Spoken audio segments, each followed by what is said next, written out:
नमस्कार. संजय गांधी निराधार योजना तसेच श्रावणबाळ निराधार योजनेच्या नवीन व्हिडिओमध्ये आपलं सर्वांचं सहर्ष स्वागत आहे.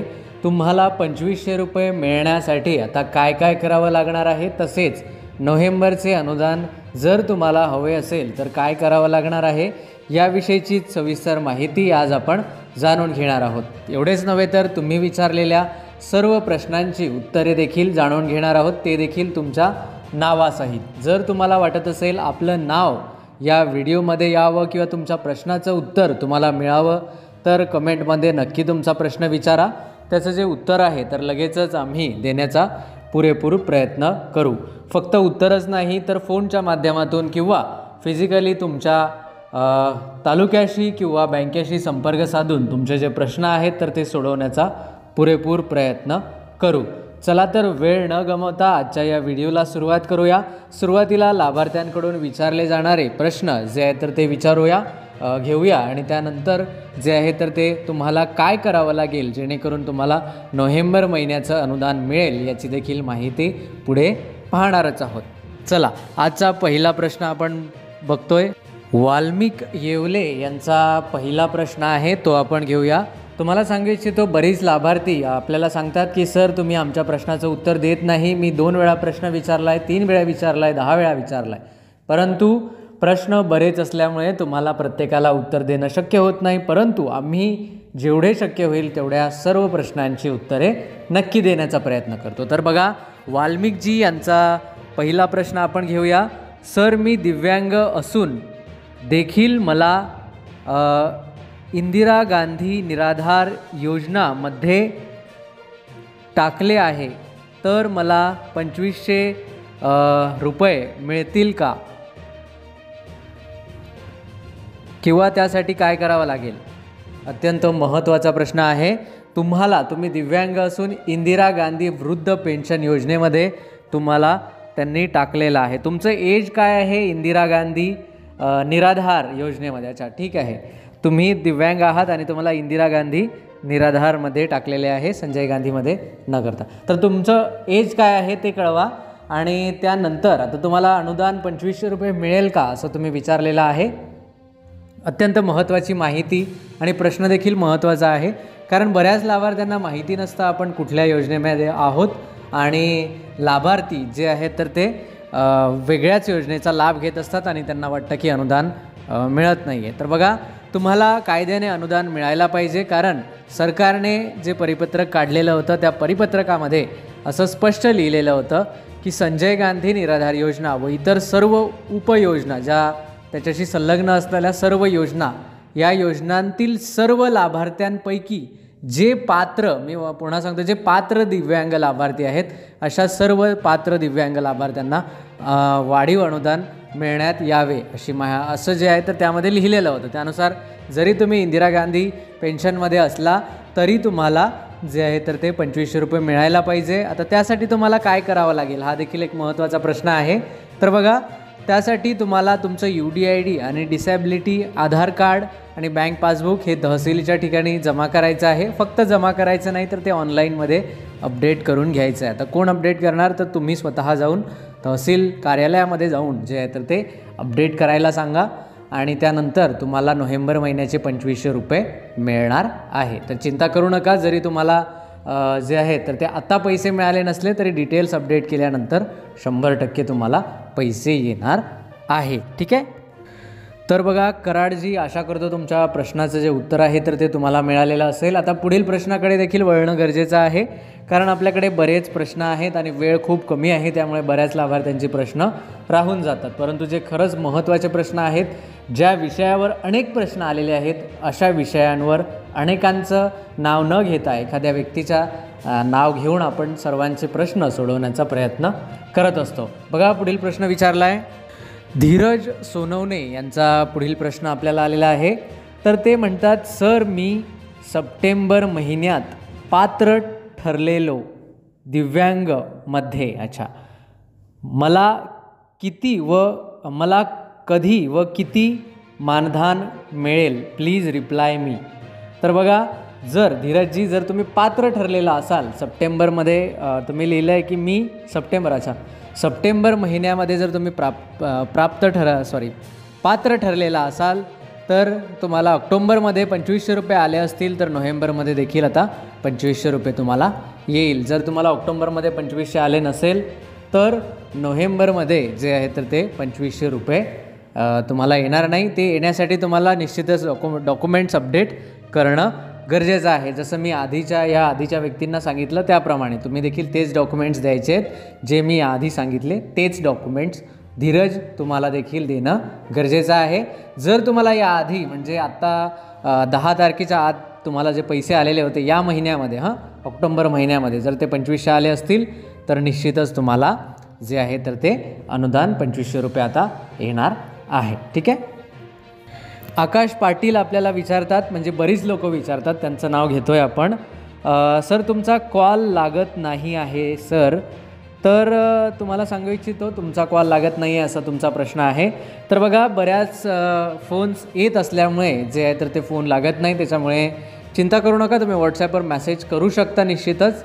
आणि व्हॉट्सॲपवर तर मेसेज 100% येणार. त्यामुळे ज्या लाभार्थ्यांना वाटत आहे की आमचा नंबर लागत नाही तर चिंता करण्याचं काही कारण नाही. तुम्ही व्हॉट्सॲपवरती मेसेज करा, निश्चितच आमच्यापर्यंत पोहोचेल आणि आमचं काम जे आहे तर ते सतत चालू राहतं. त्याच्यामुळे आकाश पाटीलजी चिंता करू नका, व्हॉट्सॲप मेसेज करा. आणि इतरांनी देखील, बऱ्याच लाभार्थ्यांचा हा प्रश्न आहे की सर फोन लागत नाही असं विचारतात. तर फोन हा व्यस्त असतो बऱ्याचदा, त्याच्यामुळे लागत नाही. ठीक आहे. तर तुम्ही व्हॉट्सॲप करू शकता. पुढील प्रश्नाकडे आपण वळूया. अविनाश सोनवणे हे आपल्याला विचारतात, सर माझे 5 महिने थकीत अनुदान आले, अपंगांचे बघा सर. आले म्हणजे आलेले नाही असं तुम्हाला विचारायचं आहे, कदाचित टायपिंग मिस्टेक आहे, नो प्रॉब्लेम. तर बघा 5 महिन्याचे जे थकीत अनुदान आहे तर ते लवकरच येणार आहे. त्याविषयी मी तुम्हाला सांगितलेलं आहे की जेव्हा ही प्रोसेस पूर्ण होईल, जे 1000 रुपये थकीत आहे तर ती प्रोसेस पूर्ण होईल तेव्हा त्यावरती विचार केला जाणार आहे. आणि याची माहिती मी आधीच्या व्हिडिओमध्ये तुम्हाला सांगितलेली आहे की थकीत अनुदान जे आहे तर त्याची प्रक्रिया कधी होणार आहे. तर अधिकृतरित्या याची घोषणा झालेली नाही आहे, परंतु हे म्हणजे आत्ता जे सरकारने घोषणा केलेली आहे तर ती पूर्ण केल्यानंतर जे आहे तर ते थकीत अनुदानाचा विचार केला जाणार आहे, अशी माहिती आता सध्या उपलब्ध आहे. तर अविनाशजी, आशा करतो तुमच्या प्रश्नाचं उत्तर जे आहे तर ते मिळालं असेल. तुम्हाला आता कंटिन्यू अनुदान चालू आहे का ते नक्की कळवा. आणि थकीत अनुदानाविषयी आपण पुढे अपडेट देणार आहोत. जर तुमचा प्रश्न या व्यतिरिक्त काही वेगळा असेल तर तो विचारा.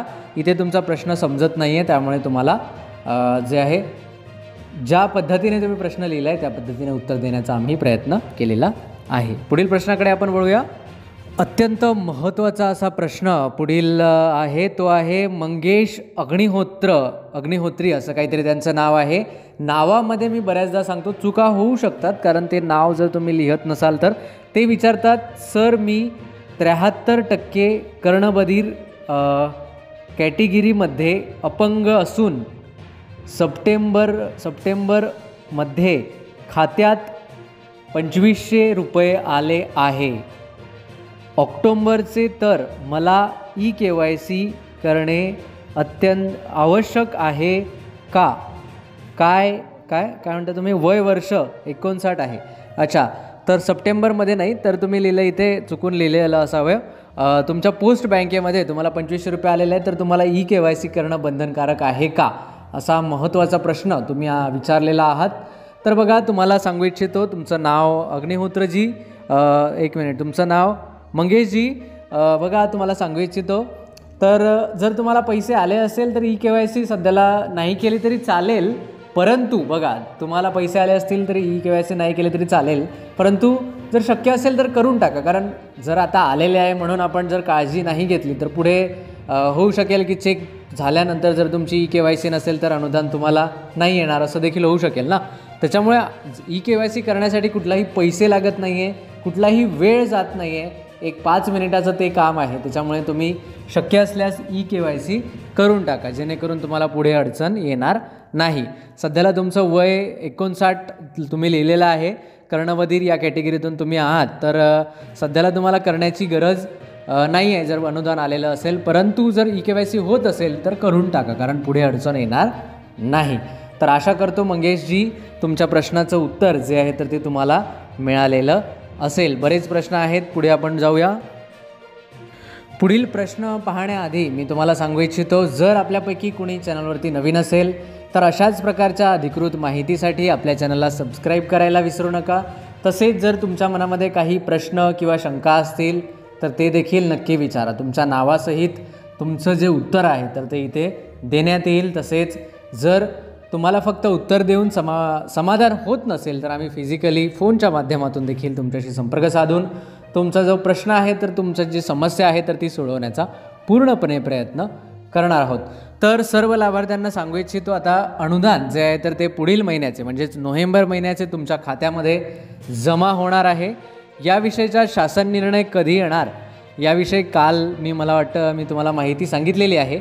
तर आता तो शासन निर्णय लवकरच जो आहे तर तो येणार आहे आणि तो शासन निर्णय आल्यानंतर आपल्याला त्या शासन निर्णयाला एक्सप्लेन केलं जाईल. म्हणजे साध्या भाषेमध्ये तुम्हाला मी सांगेल की त्या शासन निर्णयात किती रुपये आहेत, कोणत्या योजनेला किती रुपये मिळणार आहे, 2500 रुपये लाभार्थ्यांना मिळणार आहे का, या बऱ्याच गोष्टी आपण पुढे पाहणार आहोत. परंतु महत्त्वाची माहिती ही आहे की आता तुम्हाला काय करावं लागेल. तुम्हाला जर पुढील अनुदान घ्यायचं असेल तर तुम्हाला काय करणं गरजेचं आहे हे देखील जाणून घेणं महत्त्वाचं आहे. तर बघा, ज्या लाभार्थ्यांना याआधी 1500 रुपये मिळालेले आहे, ज्या लाभार्थ्यांना याआधी 1500 रुपये मिळालेले आहे, जसं विधवा महिला आहेत किंवा इतर आहेत, ज्येष्ठ नागरिक आहेत, त्यानंतर बऱ्याच महिला आहेत वेगवेगळ्या, जसं की घटस्फोटित महिला आहेत किंवा इतर आजारी व्यक्ती आहेत, अशा सर्व जे दिव्यांग कॅटेगरी नाही आहेत अशा सर्व लाभार्थ्यांनी काहीही करण्याची गरज नाही. परंतु जे दिव्यांग कॅटेगरीमध्ये आहेत, कर्णबधिर आहेत, मुकबधिर आहेत, दृष्टीहीन आहेत किंवा मग विकलांग आहेत, पायामध्ये काहीतरी प्रॉब्लेम आहे, आजारग्रस्त दिव्यांग आहेत किंवा बाकी जे काही सर्व कॅटेगरी आहेत, ज्या 21 कॅटेगरीज प्रामुख्याने आहेत, अशा सर्व दिव्यांग लाभार्थ्यांनी जर तुम्हाला 2500 रुपये मिळाले असेल तर तुम्ही काही करण्याची सध्याला गरज नाही आहे. परंतु जर तुम्हाला 2500 रुपये मिळालेले नसतील तर मात्र तुम्हाला जे आहे तर ते EKYC करून, बघा EKYC कंप्लीट करून, जे स्वावलंबन.gov.in जे UDIDचं अधिकृत पोर्टल आहे त्यावरती EKYC करणं बंधनकारक आहे. आणि EKYC झाल्यानंतर तुम्हाला ते डॉक्युमेंट्स तुमच्या तहसील कार्यालयामध्ये जमा करायचे आहेत. आता याची प्रोसेस जी आहे तर ती सुरू झालेली आहे कालपासून. मी कालच तुम्हाला याविषयीची माहिती दिलेली आहे. तर तहसील कार्यालयामध्ये आता डॉक्युमेंट्स अपडेशनचं जे काम आहे तर ते चालू झालेलं आहे. त्यामुळे तुम्ही EKYC कंप्लीट करा. जर तुम्हाला EKYC करण्यास काही समस्या येत असतील तर आमच्या व्हॉट्सॲप ग्रुपला जॉईन करा आणि तिथे आम्ही तुम्हाला जे आहे तर ते EKYC तुमची कंप्लीट करून देणार आहोत. ॲडमिन या नंबरवर तुम्हाला मेसेज करायचा आहे, ठीक आहे, की सर EKYC करायची आहे, म्हणून आमचे लोक तुम्हाला लगेचच EKYC कंप्लीट करून देणार आहे.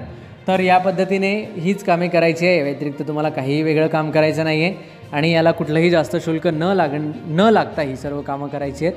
तर अशा प्रकारे आजची ही महत्त्वपूर्ण माहिती होती. जर तुम्हाला व्हिडिओ आवडला असेल तर व्हिडिओला लाईक करा, चॅनलला सबस्क्राईब नक्की करा, जेणेकरून येणारी सर्व महत्त्वपूर्ण माहिती तुमच्यापर्यंत येत राहील. चला तर भेटूया पुन्हा एकदा एका नवीन माहितीसह नवीन व्हिडिओमध्ये. तोपर्यंत नमस्कार, धन्यवाद.